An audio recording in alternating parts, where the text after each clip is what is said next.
podcast after a very busy rest day and evening before the rest day. We got lots of news to catch you back up on, of course, with Remco's abandonment and also the recap of this stage 10 of the Giro. And also loads of abandonments and sickness. It's not just Remco that's out of this race. This race is really attritional, not just on the road, but also in the evenings afterwards, it seems. But that news, Benji, it was, I think, about 10:30 at night, Yeah. Sunday night. You were at, no, we'd gone to dinner or something. We'd gone to dinner, we'd come back, had a lovely dinner, went to Messi's restaurant, delightful stuff.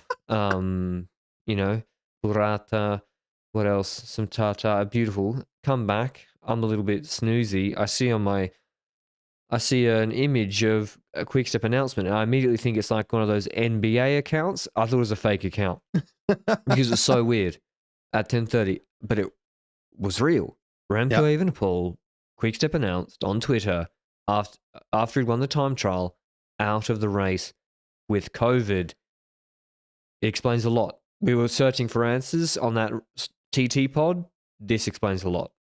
Yeah, certainly explains a lot. And it kind of surprised me that it was reported so early after the race, because I was like, oh, we're going to have these tests being done on the rest day maybe. And during the rest day, we'll have like a report of 5 p.m. on the rest day. It's like when you wait. Yeah, something like that, like in the previous years and so forth. So it was even more shocking that stuff like that happened the same evening. Then again, he did look really bad in the interview afterwards. If you actually look at the interview after the time trial, you're like, oh, this man looks either very tired or he's sick, because he looks like me if I don't sleep for 72 hours in that interview. He looks fucked up. Yeah. And hey, from that point onwards, loads of stuff was being discussed.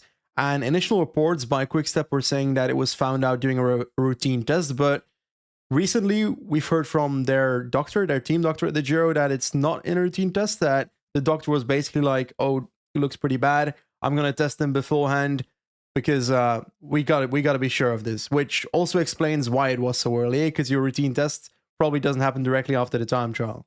Well, I mean, I got a lot of thoughts. Of course, let's get the obvious out of the way.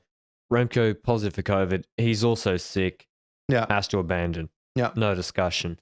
Now, of course, right. Oh, geez, I'm also crook myself. But, I don't abandon. I keep podcasting. The riders with low viral load, like Jungels and Micah in the Tour last year, and I mean, Ayuso, I think, was actually crook for a few stages in the Vuelta. I don't know about that, but, Jungels won a stage positive, but low viral load, asymptomatic. That's a different discussion. That doesn't apply to Remco. Even though, getting to your point now, Benji, there's just a lot of confusing things about the announcement, which is this is nitpicking stuff. But don't you feel there's a lot of people always talking around Remco in his camp, and it's not even Remco himself? And often they're saying conflicting information. Like, why is the press release saying it's a routine test when it's not? If he's sick and you're like, he looks pretty sick, he takes a test, he's positive, and you take him out of the race, doesn't that quell some of the criticism from some of the, skeptics who are like, oh, just race with COVID? It's like, no, he's sick. Why wouldn't they say that? Exactly. Like, if the communication from every side of the camp would be the same thing, then you would have less criticism towards Remco. But hey, that's what it is, eh? Like, we see plenty of times when it comes to stuff about Remco, whether it's about this COVID thing or whether it was the contract stuff, for example. The favorite saying one thing, then Remco's dad saying another thing, then Remco's mom saying another thing in Belgian media, then Remco saying something, then the team doctor saying something. And it's so different from each other, but it all comes down to something simple here, eh? Remco is out of the race. He's out of the race with COVID. It sucks for the race. It sucks for Remco. It sucks for Quickstep. But I think for us, it also sucks next to that, but it sucks really a lot. Does. Because regardless of whether it's Remco, whether it's Remco or whether it's Roglic, whether it's Thomas, if any of these top riders fall out, it's a big hitter that gets out of the race, and it really, really, really will damage the rest of the race from this point onwards. But a lot of things will change from this point. Well, it's like, was the Vuelta third week better or worse? Because Roglic crashed out. It was worse. It was his own fault he crashed, but it would have been better if he didn't crash out. And this is, I was like, I was G'd up for 2 weeks of insane battles between Ineos, Roglic, and Remco, and he's out. Now, he probably would have gone dropped on stage 13 if he was that sick anyway. So the next step is Benji. What next? And again, this is where the communication is very odd to me. Why is Klaas Lodewijk? Because obviously all the discussions about should you do the Tour de France now. Klaas Lodewijk said it's impossible for him to do it. But like, shouldn't they discuss it with him when he's better first and then reach a consensus? Like, why are you just ruling it out? Yeah, I think if you think about it, you got to keep in mind when it comes to Remco now, he's got COVID now. We don't know how long that's going to take. We don't know when he's going to be recovered from that. And it sounds like someone else also has COVID in this in this podcast. Jesus Christ. But hopefully not for too long. But hey, back to it. We don't know how long Remco is going to be affected by his current illness. We don't know how long he needs to recover afterwards. That depends from rider to rider based on what we've seen from riders in the past. That being said, the Tour de France is a month and a half away, roughly. Yeah. Will he be able to go there with his entire team? No, he can't, because his entire team is riding the Giro without him right now. And they're probably not all going to abandon after him abandoning just to go to the Tour with him, because there's plenty of riders already assigned to the Tour de France at Quickstep already. For example, Jacobs and Alaphilippe. These riders are probably going to ride the Tour, or Melier, depends on which sprinter they choose. But the factor is also, does he need the team for that? And then I'm like, no, just send him to the Tour. And in the way where it's not necessarily pressurized, because this is probably the only opportunity in his career where he can ride the Tour without the ultimate pressure of having to try and win the Tour the first time around. Well, that's why what Lodewijk is saying makes no sense. Because isn't the answer we don't know yet? We have to see how he recovers. Why don't you just give that answer? It's something like, no, I can't do the Tour. It's impossible. It's like, it's not impossible, actually. It's quite possible. He can do still one altitude camp if he recovers well from the COVID. Or he might just not want to do it. It's also Remco's decision too. And I dare say the sponsors, if I was the sponsors, I'd be pretty keen for him to do the Tour de France rather than going for a defense of the Vuelta. But anyway, we'll see how that comes out in the wash. Big shame for the race. Hopefully Remco recovers quickly and we can see him back at full fighting fitness. And yeah, it's a shame. It was, I guess, controversial in a way, his abandonment in some camps. But I think there's a Gazzetta dello Sport article today, yeah, but that's pretty shameful. That. Yeah, well, if I'm Remco and Quickstep, I'm not going back to the Giro next year. Fuck that. After seeing that article, exactly. Like, it was Saroni and Moser complaining, but also Venue was kind of complaining that Quickstep hadn't reported it. Or had decided to take Remco out of the race without telling Venny, the big boss at RCS, the organizer of Giro. Like, if Remco is sick, then you have no say in that, Venny. That's obvious, eh? So, but obviously, there's also the added factor that Venny paid to have Remco at this race, most likely in the first place. So Venny is probably a bit salty about that. But that's Venny's problem, not Remco's problem, in my opinion. And I agree. If Remco takes his conclusions here, then I would also be like, fuck this, I'm not coming back to this race. First of all, the COVID restrictions in this race were pretty appalling after Romani in the first place. The way they had to get up the top of that mountain was pretty awful a few days ago. Campo Imperatore, well, Remco went in the helicopter, and that clearly did not help with trying to avoid COVID. But that being said, there's plenty of other things, aspects changing in this race, eh? Because not solely is Remco out, that also has its effect on how Quickstep will behave, and how Ineos and Jumbo and UAE will behave, for example. Firstly, Quickstep. Obviously, now they're beheaded, eh? They don't have a leader, so they're going to be trying to go in breakaways. We already saw that in today's stage as well, that they try to go in breakaways, and wouldn't shock me if we see a Czerny in a breakaway, a Ballerini, a Cataneo, a Vervaeke in the coming week, and that's a change for that team. But also, that means that other teams need to control the race, right? And Ineos... pink. Exactly. I'll let you talk about it. Well, yeah, Thomas goes into pink. Like, technically, Remco had to DNS first, so no one was supposed to wear pink, but Thomas wearing pink anyway by 2 seconds ahead of Roglic before the stage. So Ineos with and then everyone starts talking Benji. Oh, look at Ineos. They got 5 riders in the top 15 on GC. What are they going to do? I was like, Okay. I mean, let's talk about that in the context of this sort of stage too. But yeah, G 2 seconds ahead of Roglic. I think Teo a couple of seconds, 3 seconds behind Roglic. So really tight there. Then Almeida on 22 seconds on fourth. So everyone moves up. Pozzovivo also out with COVID before the stage. Madsvert Schmidt was sick. Bistrom got sick with COVID. Loads of riders. Kung abandoned to prepare for the Tour, even though he could have gone on the break and won today. Loads of riders out. But about Ineos for a second there, you mentioned Gegenhardt and Thomas, but they also have Sivakov, they also have the Plus, and they also have Arensman, all on 3 minutes and a bit. Where will that be valuable? I mean,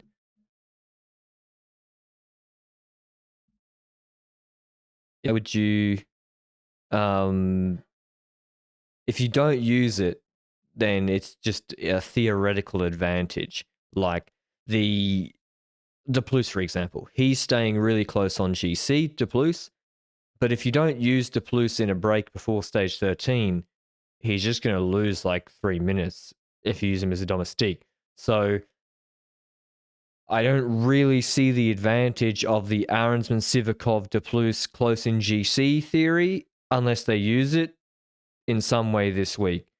If they just use them as domestiques, it's just a nice thing to look at on paper, and then they're just going to lose time. Also, you know, in terms of putting Jumbo under pressure, Bahrain ain't going to let Sivakov just take 3 minutes. Why would they? Caruso and Haig won a top 3, top 4, top 5. So the real numbers I see is Gegenhardt and Thomas. How could they use them? I mean, you also need to think, Benji, would Ineos be happy going into the final TT with this exact same time gap? Ooh, I would. I would too. Hope Roglic chokes and Gegenhardt, and they've been quicker than Roglic on the flat in the TTs, and Gegenhardt's climbing well. Should climb well. Well, on paper, yes. On paper, I would be happy as Ineos going into that because you also have 2 riders that could beat Roglic in that time trial then. But Thomas ain't beating him in that TT. Well, it might happen. You never know. Well, based on the first time trial... Roglic got beaten by Barguil on Planche de Belfi. Planche, yeah. So anything's possible. But you said for a second there about Ineos, will those 3 riders be valuable and so forth? I was thinking maybe they'll just try and put one in the break today. Like, maybe they'll just try on like these transitioning stages, put one in the break. And everyone's got jackets on. Yeah. Force Jumbo to do some extra effort on those stages. They'll never do it. We've been talking about it for years, man. Yeah. Like, they just... I mean, Thomas said on the podcast, we got to race differently now. I remember when Brailsford said that, we're going to race differently. Yeah, someone can Photoshop this or meme this image of me. I'm a skeleton. I did an impression of a skeleton waiting for Ineos to ride differently. I mean, I just get... It's also... Do you expect Benji for Roglic to drop them in the 3rd week on, say, Tre Chimi? At the moment, that's not clear, I think. You don't expect Roglic to drop them on Tre Chimi? Tao Gegenhardt, I'm not sure about. Thomas, yes. Gegenhardt, I can't predict. Montana, I'm not convinced that he will just drop Gegenhardt. Gegenhardt's really good on those climbs. So is Thomas. I need to see Montana to be able to see it because so far we've had Campo Imperatore without action. We've had one hill stage, so it's impossible to predict what Thomas and Gegenhardt will do on the longer climbs against Roglic. We might see that Gegenhardt is actually not that amazing when it comes to those big climbs against Roglic. We might see Thomas completely falling through the ice. So we're basing this off a first week that didn't show it. Yeah, that's also a possibility, but I feel like I trust Roglic more at this point than I trust the other 2 on the bigger climbs. Anyway, Almeida's still winning this Giro. He's just like 17 seconds behind Roglic and Gegenhardt, hanging there. But yeah, it meant Ineos at least for today.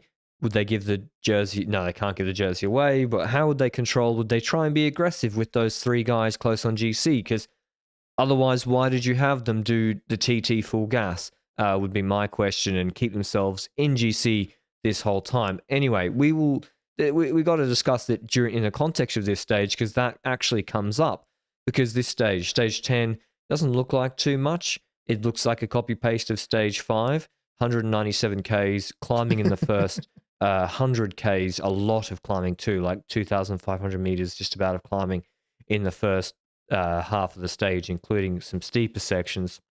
Then a flat finish in Camaiore, in Viareggio, where it was sunnier. There were talks. I know I'm past this, Benji. I'm too old for this now. When I saw on my phone them thinking about shortening the stage, I was like, I don't care. Like, the stage was starting, and I was seeing tweets. The CPA are in discussions like, the stage is starting, guys. And listen, I know if there's gusts at the top of the climb at 100 kph, that is dangerous. That is extreme. Rain and 4 degrees isn't extreme, but wind gusts is extreme and landslides. So if those wind gusts were going to happen, they should change the route. But they didn't. So they continued the stage, and it was good for us, the fans, because I think it was a really exciting one. Break formation, though, Benji, we did see that discussion of Ineos. Ineos seemed keen, and Tom said on the pod last night on what's occurring, they wanted a small break so the sprinters teams would control the stage for them.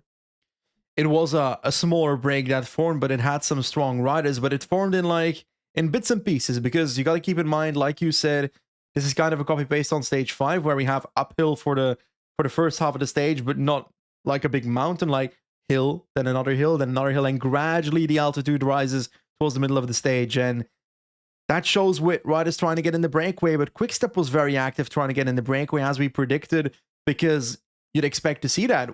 A team that is beheaded is always trying to get more out of a race by just trying to win a stage here or there, but some other strong riders tried to get in there as well. Magnus Cort Nielsen said before the stage that they might go for Ben Healy.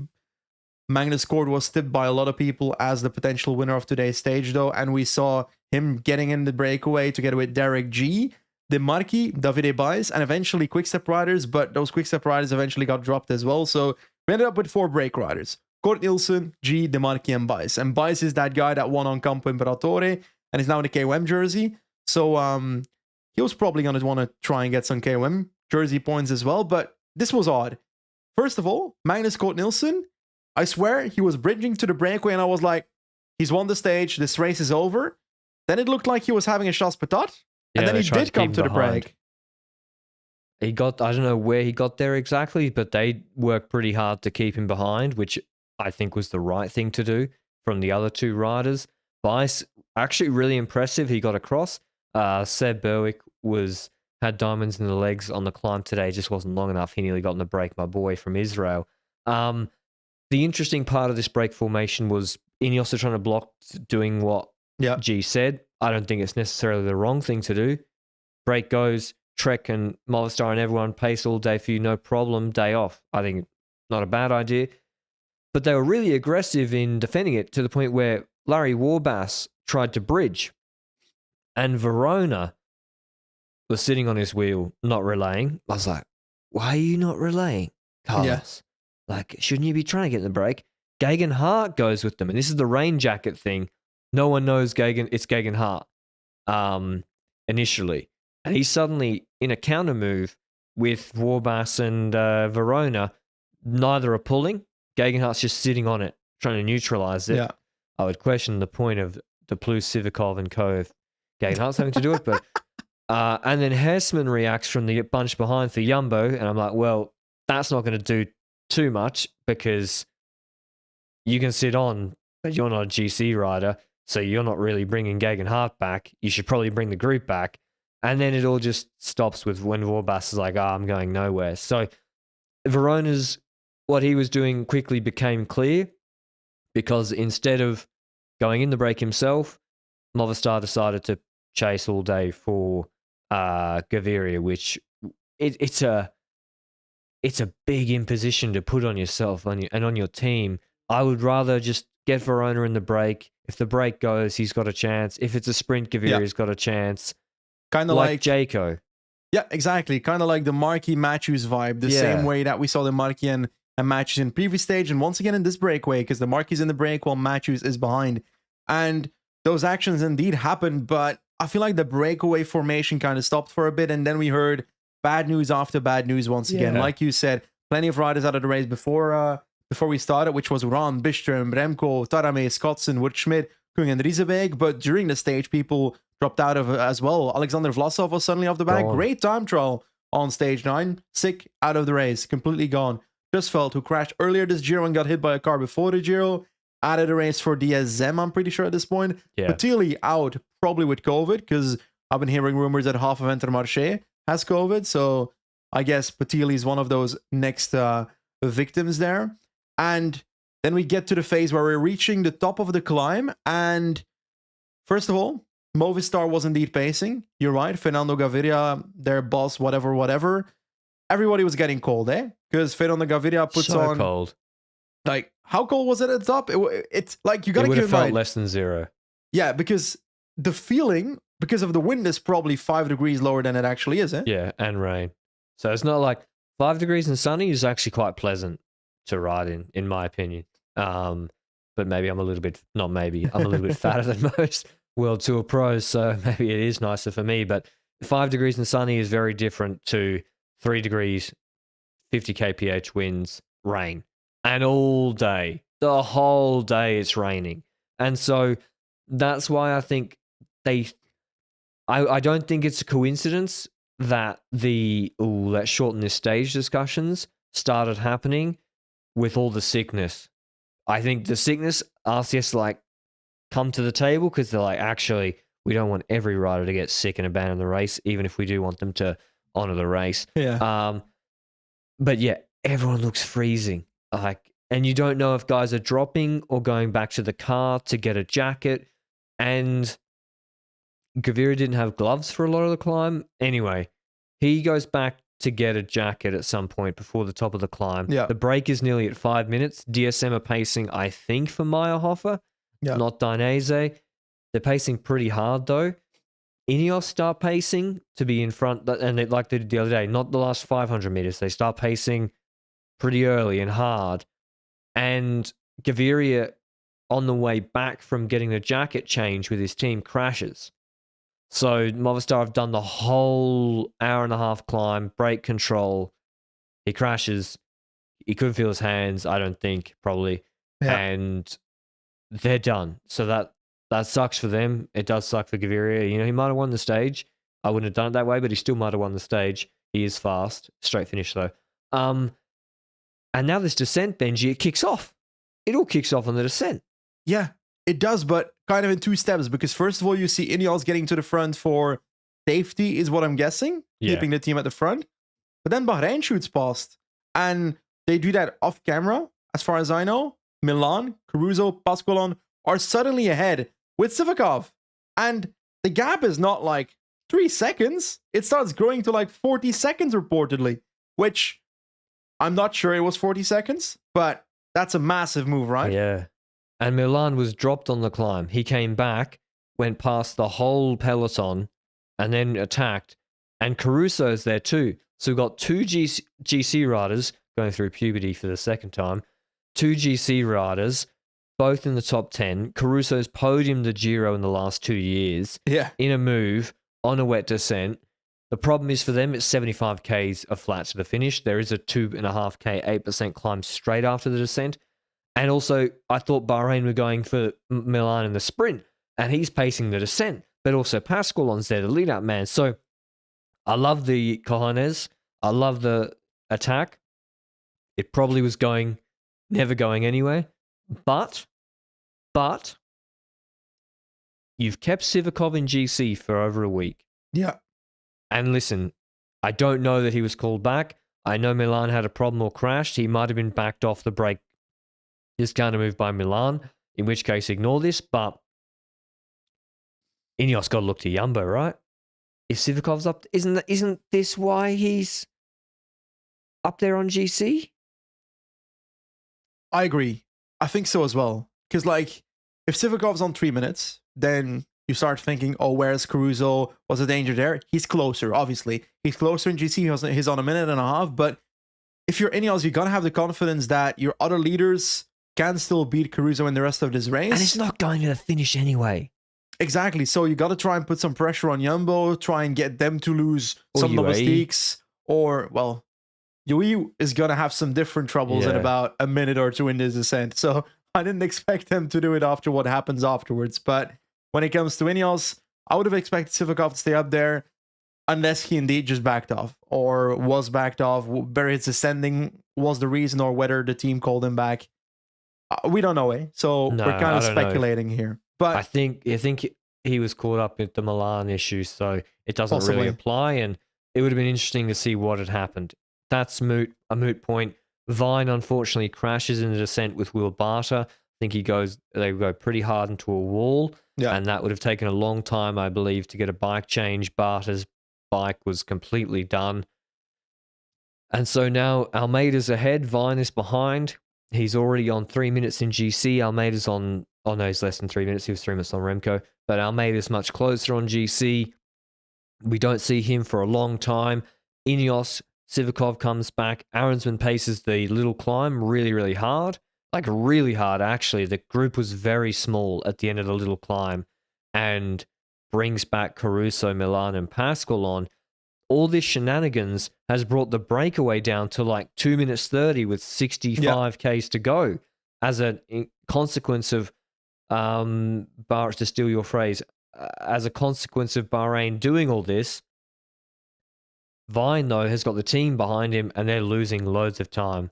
Kvyat and Formula were pacing, but unfortunately they got caught up in the sprint teams chasing later on and they would never come back. Weren't you surprised that the gap extended that much, knowing that who was spacing at the front? Pasqualon was spacing, Gebrek Zabir, and one more domestique. Those are three riders were pacing. 3. And you can't pace that back with 4 riders and Vine pacing himself. And they lose minutes. Yeah, 4 minutes. They were losing minutes. That was shocking to me. Yeah, it was a little bit surprising. But I guess those guys were kind of fried themselves, and also Vine was probably banged up from the crash. But yeah, he finished 11 minutes down today, unfortunately. So he will hopefully join McNulty in stage hunting duties. I will not have him change for Almeida. Almeida can pace himself. Super domestique. No. Combination. Think a combination. Combination. Okay. Almeida can gift him the stage when he tows him to GC Glory. That seems like a reasonable compromise. Anyway, we now have a beautiful fight, actually. This was quite good. A beautiful fight for the breakaway, between the breakaway of Demarchi, G, and Court. Bice was dropped on the descent. Slash was probably like, I don't want to die. I've got my KOM points. I'll continue. And 2 minutes 30. 2 minutes 30 is not that much. 60 Ks. We've got Bahrain, Trek, Astana. I'm missing one, I think. Chasing behind for their sprinters, Pedersen, Cavendish, Milan. DSM were pacing from maybe a little bit for somebody. But I knew Benji. First of all, Court always plays. The breaks he's in, they play with the peloton a little bit. They just hold the gap stable. And one by one, the domestiques fall away. Okay, Scaroni paces really hard. He brings it from 230 to 140, but I'm thinking, okay, but then what? He's going to be done. Then what? Emmanuel Gebregsgabi is pacing for Trek. He helps bring it to 1 minute with Scaroni and Moscon. Then what? Pasqualon's dropping back. He's done. You're looking deeper into the group. I can't see more Bahrain jerseys apart from Caruso and Haig who won't pull. Milan was suddenly in second position when the first rider didn't take over. And you got to keep in mind, you said it, the time was going down until maybe 42 seconds, 45 seconds with 10K to go. But from that point on, the time didn't go down anymore because of a combination of 2 things, I think. First of all, the second group lacked domestiques, but the first reason as well is that every time that Magnus Cort Nielsen goes in the break, he gets people to realize in the breakaway that the last portion is the most important part. The last 10-ish kilometers, 15 kilometers to keep the gap on the peloton is what you need to have some energy left. And I have to believe Magnus Cort Nielsen and the rest of that group held something to keep that gap in the last 10 kilometers as well, because it didn't go under 40 seconds for the rest of the race. It wasn't even close, and those guys are so strong. Like G, track guy, Court, we know his Palmares speaks for itself. Demarchi's been pretty good in breakaways throughout his whole career and looks good in this Giro. And yeah, I have a theory that, or a question. Why don't Milan, Pedersen, and Cav pull and Ackerman? Why not? In a classic, they would. Ackermann pacing, knowing that Vine is behind, might be the... Okay, skip him. The other three. Why don't they help relay? I agree. I was also thinking that when Milan was like in second wheel, but when the gap is 40 seconds and one guy does it alone, then it wouldn't work. So it has to be the three favorite sprinters have to all contribute. They'd almost have to agree with each other to do so. But then Ackermann might be benefiting because he's not pacing because Vine is behind. Or Aldani or someone. There's always going to be something that stops that from happening, which in this case was once again the thing. So we had a breakaway crossing to the line, and I was curious what's going to happen because you got a situation where Magnus Cort Nielsen is the fastest by quite a bit if it comes down to a sprint. And DeMarchi was in a move with, who was it again? Simon Clark earlier this week, who was a faster rider as well. And he decided to sit up, and eventually they lost 30 positions in the last 500 meters. So will he change his strategy? And Derek G, amazing revelation in this Giro, by the way. He hasn't really been in this situation yet in a Grand Tour stage. So what was he going to do? And we see one of the riders attack. It's Derek G that decides to attack with roughly 1,400 meters to go. And that's when I saw the following and thought, fuck, I think this race is over. When DeMarchi was the one that started closing down G, I was like, DeMarchi, come on. You've got one job. He has no plan for the final. Because at this point, first of all, G pulled too much in the last 3Ks. They were safe. Like, once you saw Ineos and Jumbo on the front, it's done. In the 3Ks to go. They are not chasing at all. It was fanned out. G needed to just stop pulling there and be like, Cort, you pull, and then when Cort rolls over and DeMarchi goes in front of him, if you want, listen, G, I thought his sprint was really impressive the other day. If you don't back your sprint, which I think he Vermeershed himself from Roubaix here, he did a bit of a Vermeersch, but if you don't back your sprint, then you got to fully commit to attacking, do that at the right time after you've recovered a little bit. So I think he pulled a little bit too much. Cort was really finessing these guys. Yeah. And then DeMarchi as well,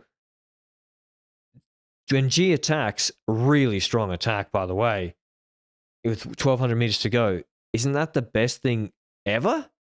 Because now you have to have Cort tow you back on, in theory. Yep.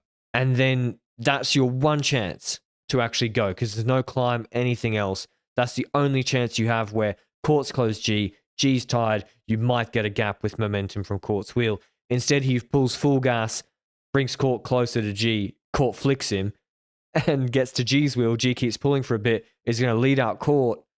DeMarchi comes back, doesn't carry momentum, but rolls to the front, leads out G, and then Cort just wins the sprint easily. Yeah. So that's kind of like the expectation of the initial breakaway. We were expecting Cort to win if it came down to a sprint, then DeMarchi had the opportunity to kind of force Cort into chasing down Derek G, but it didn't really... is it G or G? Because I swear I've been saying both this entire podcast. G, okay. Okay, it's Derek G, okay. Okay, thank you very much. I think. He deserves the right pronunciation. Anyway, DeMarchi had the opportunity, but failed to capitalize on it. Yeah. Capitalize on it. And, well, the he probably wasn't winning anyway. He looked pretty fucked. Probably not, but he didn't get the most out of the opportunity. Yeah. G, I really wanted G to win. Like, hands up, I wanted G to win so badly. He deserved it. Yeah, I think he was probably the strongest in the break the whole day, and the way he got in the break was really impressive. Young Canadian, 25. Didn't happen, but I mean, his classics were not that great. He had the puncture in Roubaix, 45th in E3, and he kind of looks like his TT, especially on Israel, his TT's going nowhere. Probably on another team, he'd be an elite time trial rider, but on Israel, it's not happening. So really, this is what he can do, is be an elite breakaway rider in these sort of stages, because they also don't have a premium sprinter. I think he could obviously be a really, really good third last man as a setup man for a sprinter, but they also don't have that. So this is the role he can fulfill in this team. now his second place in the Giro. I wonder if he can do the Tour with Ugo Uhl, sorry, not Dan Ulla on Trek. But really promising. They've got him locked up till the end of 2025, which is, I mean, I want to try a snap. If I was another team, I'd try a snap with this guy. I think he's really good, like really, really good. But yeah, the winner is Cort, who completes the trilogy. He's won a stage now in all 3 Grand Tours, ahead of Derek G. DeMarchi got gapped in 3rd. I mean, whilst we were critical of DeMarchi, rather, I still think Jayco did the right thing today. They still get nearly 100 UCI points. And also, I think the Simon Clark stage would have been playing in his mind, not wanting to get caught. Pedersen wins the group sprint behind. Jonathan Milan jumped literally at 550 meters. I have no idea what he was doing. Like, he jumped, and I was like, oh, he's jumped a bit early, 250 to go. And then he kept going. And then you know how there's 3 finish cams? Yeah. And then it zooms out. You think, oh, they're about to cross the line now. No, they pass it, zooms out again. No, they cross the camera threshold again. Oh my God. He's jumped with 35 seconds left. And so, yeah, Pedersen, Ackermann, Oldani beat him. He's 7th, Cavendish 8th, Maestri 9th, Fiorelli 10th. This is probably Cav's chance. Yep. Unless he makes it to Rome. You know, Astana brought him back after the climb. Should he abandon? What do we got tomorrow? Nah, hope tomorrow. Breakaway stage. Yeah. I'd give tomorrow a crack. And also 14. Then go on. By second rest day, he's got to go and prepare for the Tour. I think so as well. I don't have many more conclusions about the stage he wants. A lot happened, but I also feel like we're still utterly depressed by all the COVID riders that have been out of the race, and I just hope that it stops here, because if we lose another GC favorite here or there, then it's gonna get even worse. And we also haven't spoken about the fact that stage 13 has been diminished a bit, because the first of the 3 climbs in that stage, the Col du Grand Saint Bernard, lost like 600 altitude meters. All the altitude meters of that climb above 2,000 meters, so all the high altitude. So that also has its effect on that stage. The Giro is getting toned down a bit every day, I feel like, and I don't want that to be the case. Isn't this the take time while you can? Because you never know what could happen to the stages coming up. Like, is it a guarantee that there's a mountainous time trial in stage 20? Nope. There's no guarantee that happens. So take time while you can. And just to remind you or refresh you on what the GC standings actually are in the top 10, Thomas still in pink, Roglic on 2 seconds in second, Gegenhardt in third on 5 seconds, Almeida on 22 seconds, Leknesson, still hanging tough on 35 seconds. But confirmed by TV2 that he's going to UNOX now, even though it was pretty obvious already. Oh, really? Yeah. Good for him. What are they going to do with him? Things. He won't score points. Oh, he will score some points. Not a lot, but he will score some points. They ain't getting promoted. Caruso in 6th on 128, Kemner in 7th on 152, Sivakov on 215, Dunbar, I'm not sure if he was just going to the card today or not, but anyway, he hangs tough in 9th on 232, Aronsman also on 232, and De Plus on 236. So Ineos have 4 riders. Can I count? No, I can't. 5 riders. On less than 3 minutes. Haig is on 258, Parapancho 248, Carthy on 322. Carthy's just warming up. He's just coming into the race. So don't worry about Carthy. Vine unfortunately lost big time today. He is on 1252. So as we said before, that is likely his GC bid over. Tomorrow's stage, Benji, 220 Ks. There's 220 Ks. How many stages have been over 200 Ks or close to it? So with many. The neutral zone. From the same, there's no transfer today. They'll be grateful for that. From Camaiore to Tortona, heading up towards Milan. and the Lombardy region, it looks like a sprint stage. But based on what's been happening, based on this tired peloton, based on the weather, I think this is a break. I think this is nailed on break, Benji. Everyone is fucked. And who Yeah, wants to chase all day for 6 hours to get flicked like Movistar or Trek or Astana? I think this is break. exactly. But the question I have is like, we see the first 60 kilometers. Yeah, the first 60 kilometers is flat. And then the climb starts, which is that Passo del Bracco 10.1K at 4.4%, which is notable amount of climb, but it's after 60 kilometers of flat. So the break would almost not have to form by then to have actual proper climbers in the breakaway, unless it's proper climbers that do have an engine. So for a stage like this, I was initially looking at GC to see the riders that are in between 10 minutes behind and let's say 25 minutes behind. So a Derek G, for example, who was in the breakaway today, is in that list. A Cataneo is someone I wouldn't be surprised to try and see in the breakaway, because he has that combination of being able to go in the breakaway on the flat and having the climbing to do something afterwards. A Ben Healy, that's also a rider that I wouldn't be shocked seeing in the breakaway. Those type of riders, but it's not necessarily the stage where I can predict which riders will be in there. Albanese, maybe? Yeah, he's a great one for this stage. I'd like to see him in a bunch sprint. I don't know if there's a little pickup at the end, but yeah, there's 2 long climbs. Now, look, they don't look steep, but the first 5Ks of the first one is averages, I think, 6.5%. So it's not that easy either. And everyone's tired now. If it's rainy again, and I just think, how a Trek Benji with Pedersen feeling a bit meh. Like, he could win the stage, I accept that, but also, shouldn't he just try and get... I mean, maybe he's not good enough to get in the break at the moment. I don't know. Mollema also, I think, was off the back. So you'd normally see Mollema in the break and he'd try and go. Schoens I like for this, yeah.